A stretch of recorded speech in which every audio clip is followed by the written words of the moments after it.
Olá, meus amigos, vamos a mais uma aula de matemática e suas tecnologias. Vamos à primeira questão.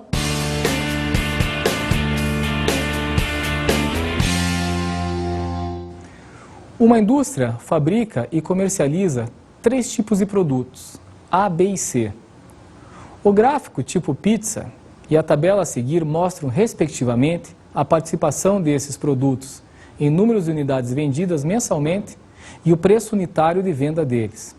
O gráfico que você observa é um gráfico tipo pizza ou gráfico de setores, onde estão demarcados no ângulo central ângulos de 120 graus, 135 graus e 105 graus, respectivamente para os produtos A, B e C. A tabela a seguir está dividida em 2 colunas. Na primeira coluna está o tipo de produto e na segunda coluna o preço de venda de cada produto. Na primeira linha, o produto A tem um preço de venda de R$ 2,50. O produto B tem um preço de venda de R$ 3,00 e o produto C tem um preço de venda de R$ 2,00. Com o intuito de diminuir a diversificação de seus produtos, essa indústria resolveu deixar de fabricar um deles. O produto excluído das linhas de produção e uma provável justificativa para isso estão mostrados em qual das alternativas a seguir? Letra A. Produto A, por vender menor número de unidades que os outros dois. Letra B. Produto B, por ter um menor preço unitário que os outros dois. Letra C. Produto C, por gerar menor receita que os outros dois. Letra D. Produto B, por gerar menor receita que os outros dois. Letra E. Produto A, por gerar menor receita que os outros dois. Vamos à resolução. Produto A corresponde a 120 graus dividido por 360 graus, que é igual a 1/3 das unidades vendidas. Produto B corresponde a 105 graus sobre 360 graus, que é igual a 7/24 das unidades vendidas. Produto que menos vende. Produto C corresponde a 135 graus dividido por 360 graus, que é igual a 3/8 das unidades vendidas. Para facilitar os cálculos, suponha que 2.400 unidades foram vendidas. Assim, 800 serão de A, 700 de B e 900 de C. Com isso, em valores monetários, esses produtos têm a seguinte participação. Produto A, 800 vezes 2,5, é igual a R$ 2.000. Produto B, 700 vezes 3, é igual a R$ 2.100. Produto C, 900 vezes 2, que é igual a R$ 1.800. Produto que gera menor receita com vendas. A resposta correta é a letra C. Produto C, por gerar menor receita que os outros dois. É uma questão que trabalha a razão entre alguns ângulos, vinculado a um gráfico de setores, ou gráfico de pizza também. O aluno teria que fazer leitura do gráfico, que não é uma leitura muito complicada, uma leitura até relativamente tranquila do aluno entender. Mas ele precisa perceber a proporção que existe do ângulo central para o ângulo total de 360 graus. É um caso que trabalha ângulos, mas não trabalha diretamente a trigonometria, apenas uma aplicação de ângulos em setores circulares. Mas a trigonometria, de uma certa forma, pode aparecer em alguma questão que você possa fazer. Vamos à próxima questão.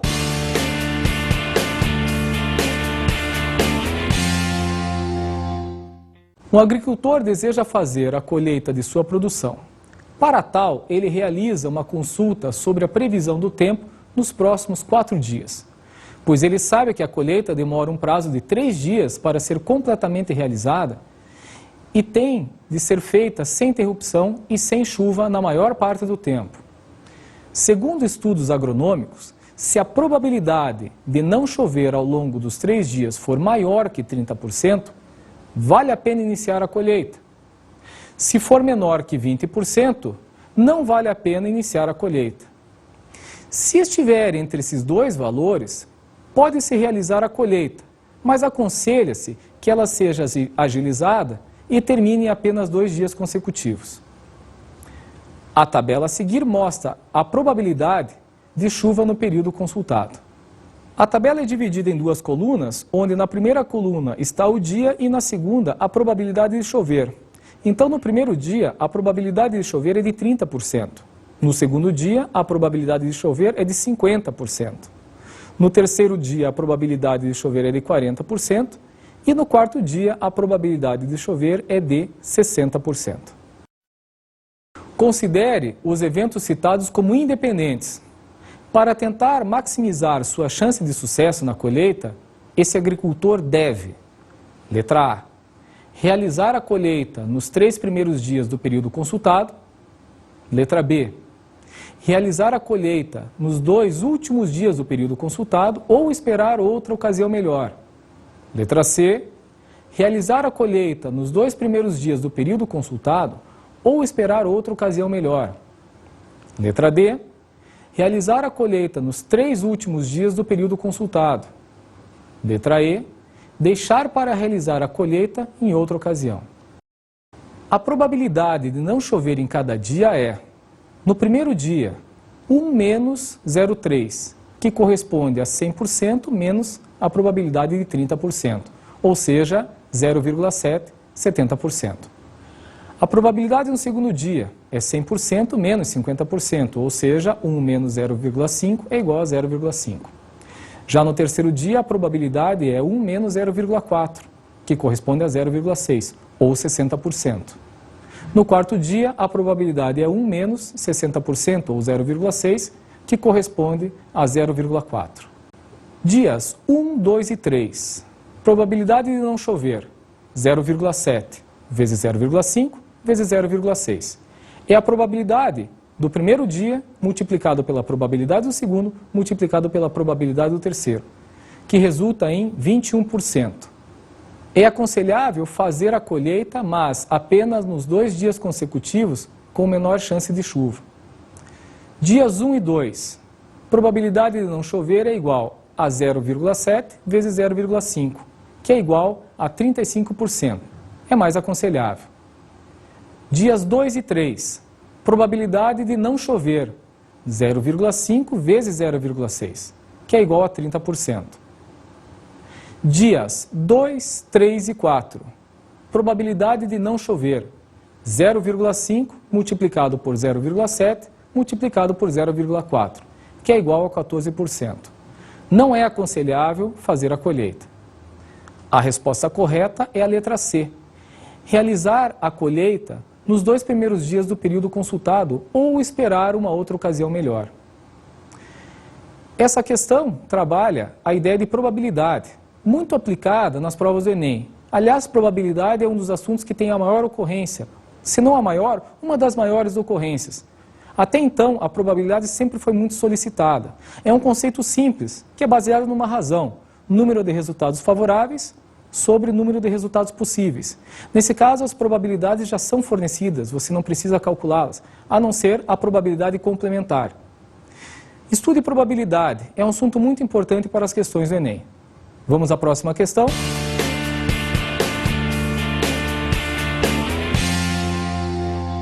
Depois da realização de um experimento, um professor pediu que seus alunos representassem em um gráfico os valores que haviam constatado para uma grandeza G, em função do tempo em segundos. Ao corrigir os trabalhos realizados pelos alunos, esse professor se deparou com os 3 gráficos a seguir. Observe que o gráfico 1 relaciona o tempo à grandeza G. É um gráfico contínuo, onde para um determinado ou alguns determinados valores de tempo, nós temos vários valores de G para um determinado valor do tempo. O gráfico 2 é um gráfico descontínuo. Perceba que é um gráfico formado por segmentos horizontais e existem pontos de descontinuidade. O gráfico 3 é o gráfico de uma curva, onde tem valores negativos e positivos abaixo e acima da origem no eixo Y, na grandeza G. Juntamente com a nota que deu a cada trabalho, o professor fez comentários para seus alunos. Letra A. A grandeza G estudada é uma grandeza que não pode sofrer variações tão bruscas. Letra B. A grandeza G estudada é uma grandeza que não pode assumir valores negativos. Letra C. Em um mesmo instante, a grandeza G não pode assumir mais de um valor. Esses comentários servem, respectivamente, como correções para quais gráficos? Letra A, gráfico 1, B, gráfico 2, C, gráfico 3. Letra B, B, gráfico 1, A, gráfico 2, C, gráfico 3. Letra C, C, gráfico 1, A, gráfico 2, B, gráfico 3. Letra D, A, gráfico 1, C, gráfico 2, B, gráfico 3. Letra E, B, gráfico 1, C, gráfico 2 e A, gráfico 3. A resposta dessa questão é a letra C. C, gráfico 1, A, gráfico 2 e B, gráfico 3. Se você perceber cada um dos gráficos, a observação feita pelo professor é uma observação em que, para um dos gráficos, existiam valores negativos para a grandeza G. Então ele pontuou que a grandeza G não poderia ter valores negativos. Para um segundo tipo de gráfico, ele disse que ela não poderia ter variações tão bruscas. Então ele pontuou, esse é o gráfico número 2. E para o primeiro gráfico, ele pontuou que o aluno teria alguns valores para a grandeza G para o mesmo valor do tempo. E isso não poderia acontecer. É uma questão que envolve conceitos iniciais de funções, onde existem determinados campos de existência estabelecidos pelo professor, que são chamados domínios da função. Mesmo no primeiro caso, não é um caso de função, então é necessário que o aluno também saiba reconhecer isso daí. Função, nos seus conceitos e no seu começo do estudo de função, sempre é importante você estar antenado para poder estudar e fazer questões do Enem. Vamos à próxima questão.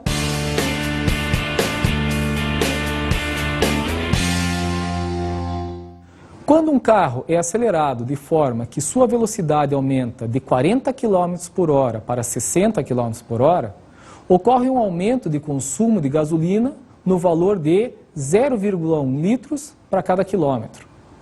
Suponha que o aumento do consumo de combustível é diretamente proporcional à variação do quadrado da velocidade do automóvel e que o preço do litro desse combustível é R$ 2,00.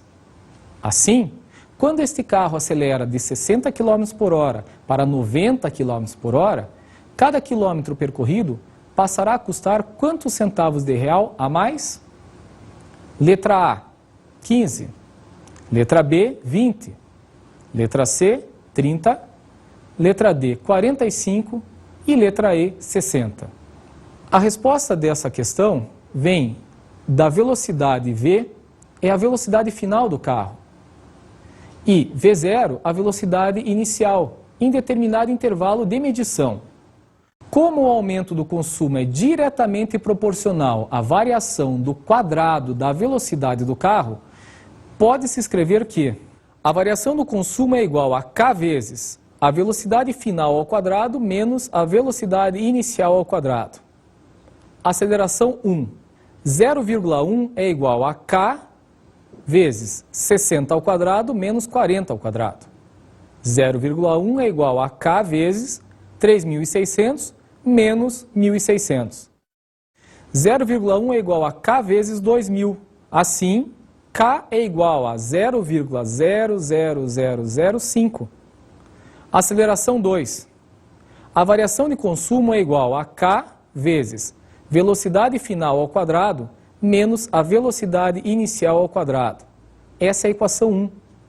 Substituindo o valor de K na equação 1, temos que a variação do consumo é igual a 0,00005, que multiplica a velocidade final elevada ao quadrado menos a velocidade inicial elevada ao quadrado. Essa é a equação 2. Agora, para determinar a variação do consumo, quando o carro acelera de 60 km por hora para 90 km por hora, devemos substituir esses valores na equação 2. Assim, a variação do consumo é igual a 0,00005, que multiplica 90 ao quadrado menos 60 ao quadrado. A variação de consumo é igual a 0,00005, que multiplica 8.100 menos 3.600. Dessa forma, a variação do consumo é igual a 0,225 litros por quilômetro. O valor do acréscimo por quilômetro rodado é 0,225 vezes 2, que é igual a 0,45, ou seja, 45 centavos para cada quilômetro. A resposta correta é a letra D, 45. Questão que envolve uma razão clássica, que é a velocidade. Mais objetivamente, seria a velocidade média. Você não precisa determinar a velocidade média nesse caso, elas já são dados do problema. O aluno precisa saber que esta proporcionalidade que acontece é uma variação das velocidades elevadas ao quadrado. A parte da física é muito presente nessa questão. E possivelmente você pegue questões de matemática para resolver em que as outras áreas de conhecimento vão aparecer com bastante frequência. A matemática talvez seja um simples instrumento para chegar na resposta, como é um caso como esse daí. Vamos à próxima questão.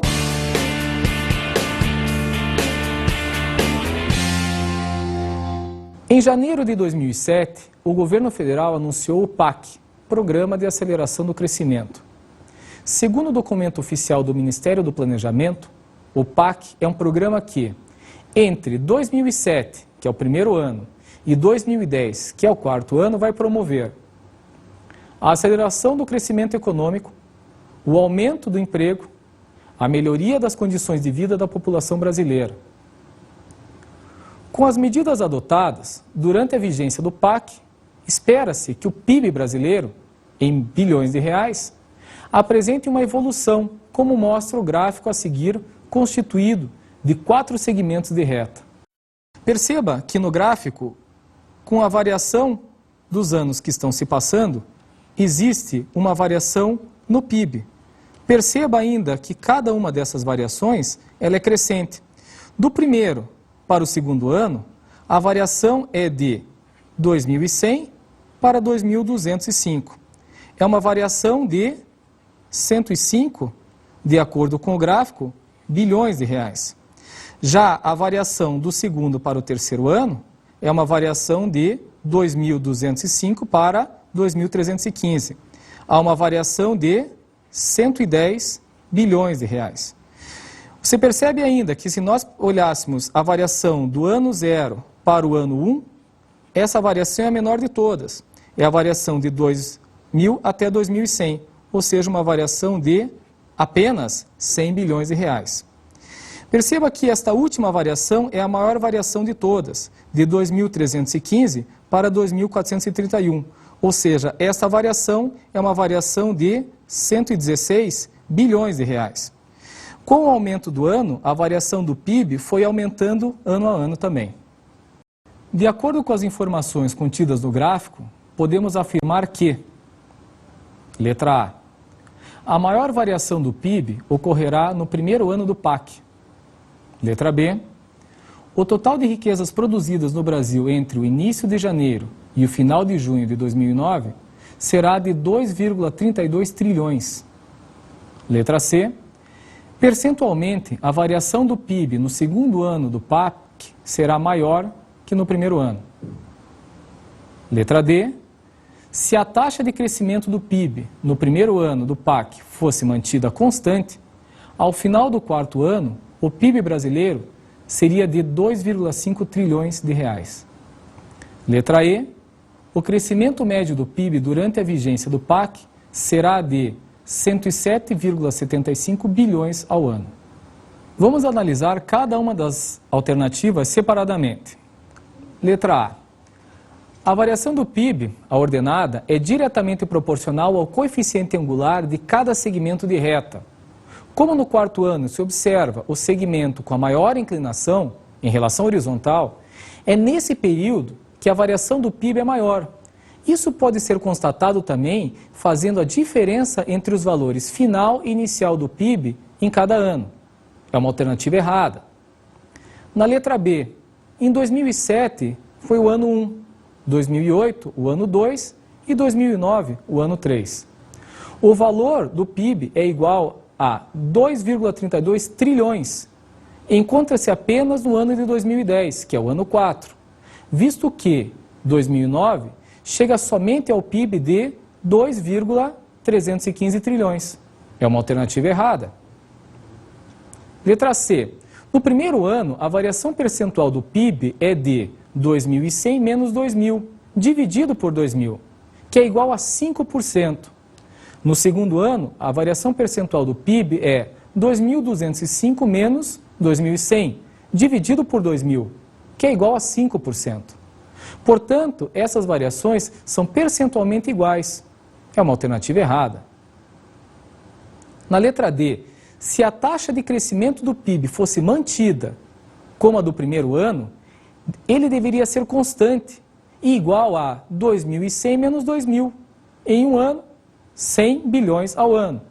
Com isso, em 4 anos, o PIB aumentaria 400 bilhões, tornando-se 2.400 bilhões, que é igual a 2,4 trilhões. Alternativa errada. Letra E. O crescimento médio do PIB pode ser calculado fazendo-se ΔY sobre ΔX, que é o crescimento, vai ser a variação do PIB na variação do tempo. O crescimento é igual à variação do PIB dividido pela variação no tempo. Assim, o crescimento é 2.431 menos 2.000, vezes 10 na nona, dividido por 4, que é igual a 107,75 bilhões ao ano. A resposta correta é a letra E. O crescimento médio do PIB durante a vigência do PAC será de 107,75 bilhões ao ano. Mais uma vez, você pode perceber que leitura de gráfico é bastante importante para uma prova que você vai fazer do Enem. Nessa leitura de gráfico, alguns segmentos de reta poderiam ser relacionados a funções afim.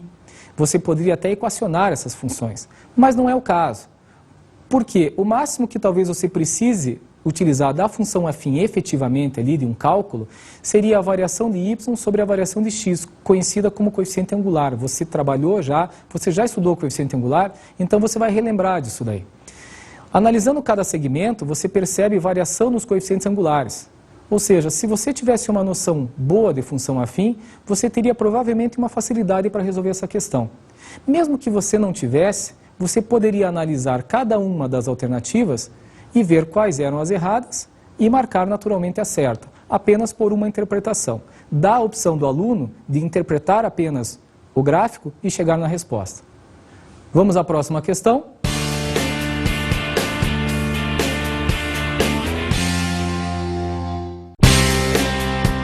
Em topografia, define-se: rumo de uma linha é o ângulo formado entre a direção norte e sul e a linha medido a partir do norte ou do sul na direção da linha e não ultrapassando 90 graus.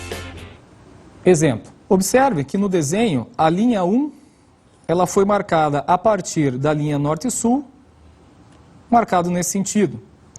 A linha 2 segue mais ou menos a mesma ideia. A partir da linha norte e sul foi marcado um ângulo de 33 graus. Para o caso da linha 3, você percebe que foi marcado um ângulo de 52 graus a partir do sentido norte. E a linha número 4 segue a ideia das anteriores. Foi marcado um ângulo de 57 graus a partir da linha do norte. Você pode perceber que o rumo 1 ele foi marcado em 48 graus no sentido sul-leste, a partir do sul para leste. O rumo 2 foi marcado 33 graus no sentido de sul para oeste. Já o rumo 3 foi marcado 52 graus no sentido norte-oeste. E o rumo 4 foi marcado 57 graus no sentido norte para leste.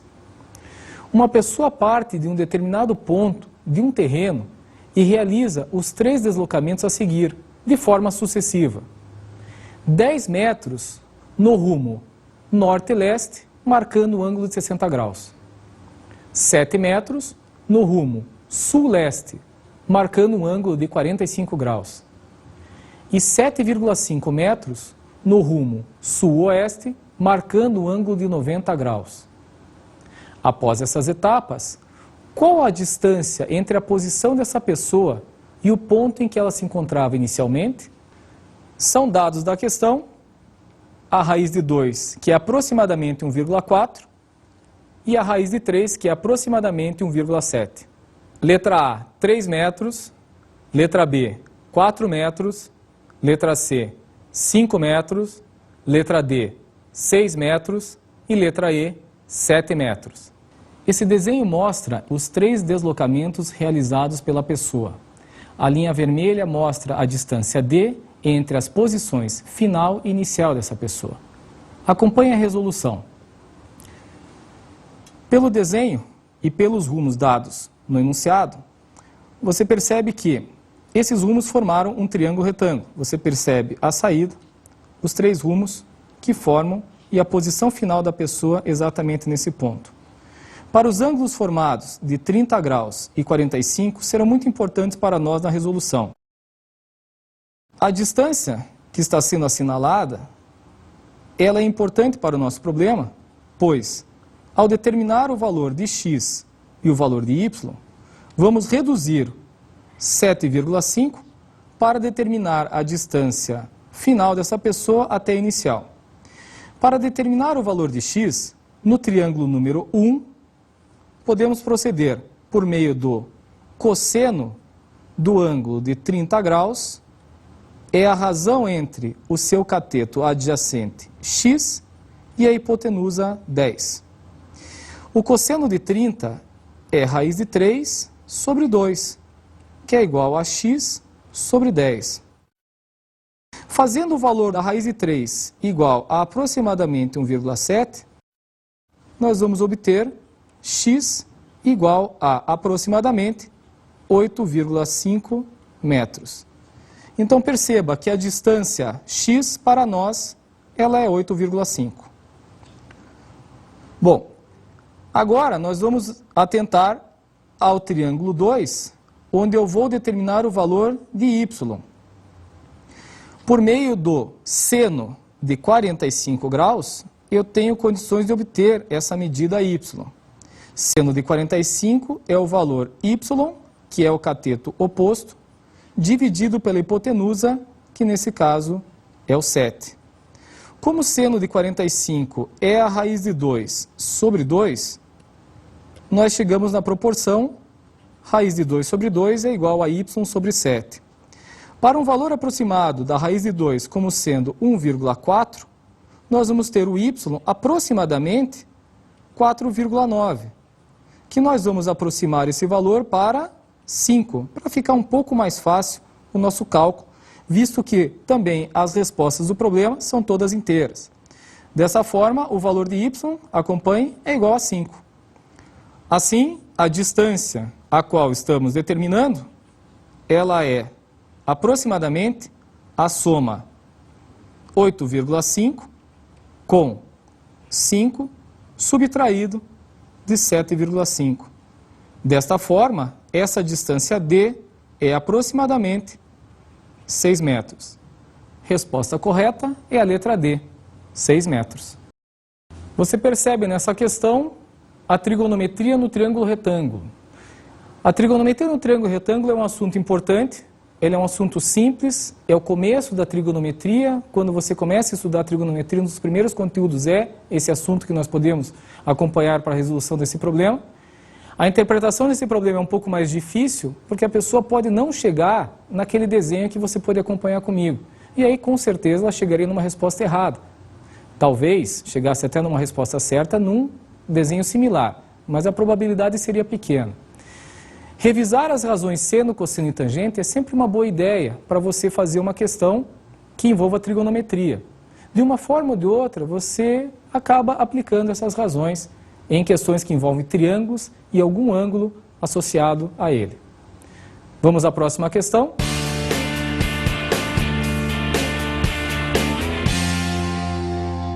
Uma pessoa vai com seu carro a um posto de gasolina e pede ao frentista que encha completamente o tanque. Nesse instante, essa pessoa observa no odômetro a quilometragem de seu veículo e anota o valor em papel. Depois de realizar uma viagem, novamente, esse motorista se dirige a um posto de gasolina e toma, respectivamente, 3 atitudes, A, B e C. Que atitudes podem ser essas para que o motorista consiga calcular o consumo médio do seu veículo em quilômetros por litro? Letra A. A. Reabastecer o veículo com qualquer volume de gasolina. Letra B.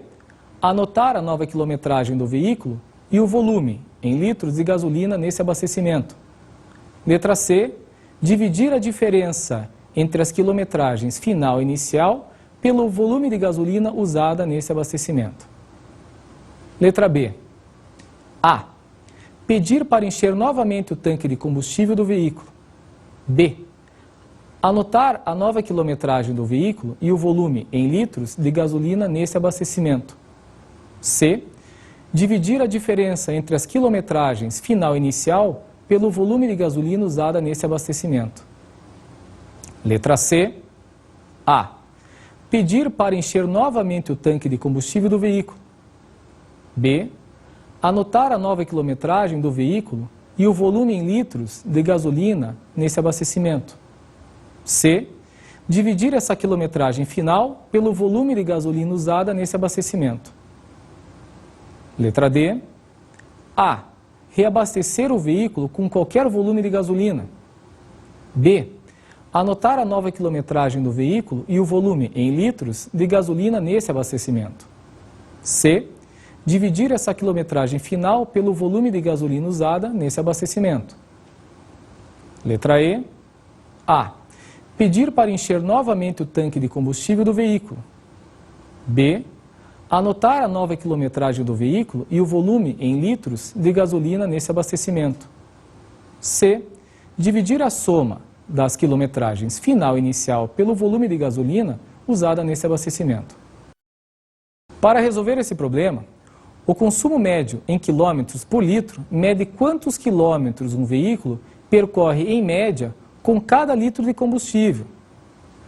Para conseguir realizar este cálculo, inicialmente são necessárias duas condições: ter o tanque cheio e saber a quilometragem do veículo antes da viagem. Terminada a viagem, é preciso: A. Reabastecer o veículo enchendo o tanque. B. Anotar quantos litros de combustível foram usados nesse reabastecimento, pois esse foi o volume de gasolina que o carro consumiu na viagem, e a nova quilometragem do veículo. C. Dividir quantos quilômetros foram percorridos na viagem, diferença entre as quilometragens final e inicial, pelo volume de gasolina usado no reabastecimento. A resposta correta é a letra B. A. Pedir para encher novamente o tanque de combustível do veículo. B. Anotar a nova quilometragem do veículo e o volume em litros de gasolina nesse abastecimento. C. Dividir a diferença entre as quilometragens final e inicial pelo volume de gasolina usada nesse abastecimento. É uma questão extremamente prática. As pessoas que têm carro e querem saber o consumo do seu carro utilizam esse cálculo, utilizam esse processo para ver o quanto que o carro está gastando, quanto ele está consumindo. É um cálculo simples e uma razão bem simples também. É uma variação no numerador por uma variação no denominador. Você faz a diferença entre a quilometragem final e inicial no numerador e a variação da quantidade de litros, ou seja, a quantidade de quilômetros dividido pela quantidade de litros na viagem vai te dar o consumo do carro. Razão é sempre um conteúdo bastante importante. Fique atento a ele. Vamos à próxima questão.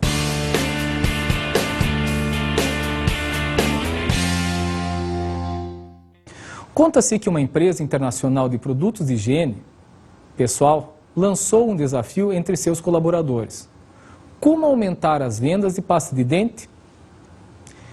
Quem conseguisse dar uma solução simples e barata ganharia da empresa um prêmio em milhares de dólares. Passados alguns dias, um consultor entrou em contato com essa empresa e disse que possuía uma ideia genial.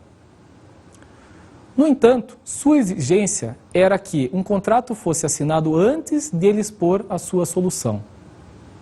Como era uma pessoa que gozava de prestígio, foi firmado o contrato e então ele disse: para vender mais pasta de dente, sem ter de realizar investimentos milionários em marketing, basta que vocês passem a fabricar tubos que têm orifícios maiores.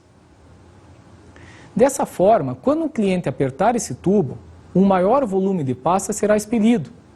Consequentemente, a pasta daquele tubo acabará mais rapidamente. E esse consumidor terá que comprar mais esse produto, aumentando as vendas da empresa. Suponha que antes da solução apresentada pelo consultor, o raio do orifício do tubo de pasta de dente fosse 3 milímetros e que depois de aplicada a sua ideia, tenha passado para 4 milímetros. Imagine ainda que ao apertar o tubo, a pasta expelida apresente um formato cilíndrico, cuja altura não dependa do raio do orifício. Assim, em média, essa altura seria igual antes e depois da alteração do raio do orifício. Desconsiderando variáveis como preço, concorrência, qualidade do produto e outras, é possível estimar que, devido somente a essa solução do consultor, o acréscimo nas vendas de pasta de dente deveria representar: letra A, menos de 25% das vendas antes do aumento do orifício. Letra B, entre 25% e 50% das vendas antes do aumento do orifício. Letra C, entre 50% e 75% das vendas antes do aumento do orifício. Letra D, mais de 75% das vendas antes do aumento do orifício. Letra E, mais de 100% das vendas antes do aumento do orifício. Na resolução do problema, antes de o orifício ser aumentado, o volume do cilindro de pasta V é igual a AB vezes H, área da base vezes a altura. Assim, o volume é igual a π vezes R ao quadrado vezes H. O volume antes é calculado por π vezes 3 ao quadrado vezes H, que é igual a 9πH. Depois de o orifício ser aumentado, o volume do cilindro de pasta é igual. V é igual à área da base vezes a altura, AB vezes H. V é igual a π vezes R ao quadrado vezes H. O volume depois é igual a π vezes 4 ao quadrado vezes H, que é igual a 16πH. O aumento de volume é dado pelo volume depois menos o volume antes, que é igual a 16 menos 9 vezes π vezes H, que é igual a 7πH. Assim, o aumento percentual é dado por o volume depois menos o volume antes, divididos pelo volume antes, ou seja, 7 vezes π vezes H, dividido por 9 vezes π vezes H, que é igual a 77,8%. A resposta correta é a letra D, mais de 75% das vendas antes do aumento do orifício. Mais uma vez, você pode perceber a geometria espacial aplicada a uma situação prática. Pode parecer meio teórico você pensar em aumentar o diâmetro do orifício de um tubo de pasta de dente, porém é uma história que não se sabe bem ao certo se é verdade ou se é mentira, mas que os nossos pais já ouviram essa história e foi aplicada com muita inteligência como uma questão próxima aí de uma questão do Enem, em que você pode calcular e ver que realmente, se isso fosse feito, e, claro, não dependesse de outras variáveis, haveria um aumento significativo nas vendas. A geometria espacial ela foi fundamental para que você pudesse chegar a essa conclusão. E uma pequena razão ali para você chegar no aumento percentual mostrado no problema. As questões feitas nessa aula foram questões que envolvem ainda raciocínios, interpretações, gráficos. Você pode perceber aplicações bem interessantes da geometria espacial, a geometria plana, a trigonometria. São conteúdos pontuais da matemática, porém combinados entre eles, eles podem ter ideias muito boas para questões que você resolve em provas do Enem. As provas do Enem, eu confirmo com vocês, como havia falado em outros momentos, em que são provas que são essencialmente interpretativas, leituras e gráficos. Você precisa estar mais atento a uma leitura até do que propriamente ao conceito matemático, porque ela te dá a alternativa de você resolver a mesma questão por vários caminhos. Algumas questões são um pouco mais específicas, mas a ideia não é essa. A ideia é que você consiga resolver as questões por conhecimentos que você tenha. Eu desejo a vocês ótimos estudos. Tchau!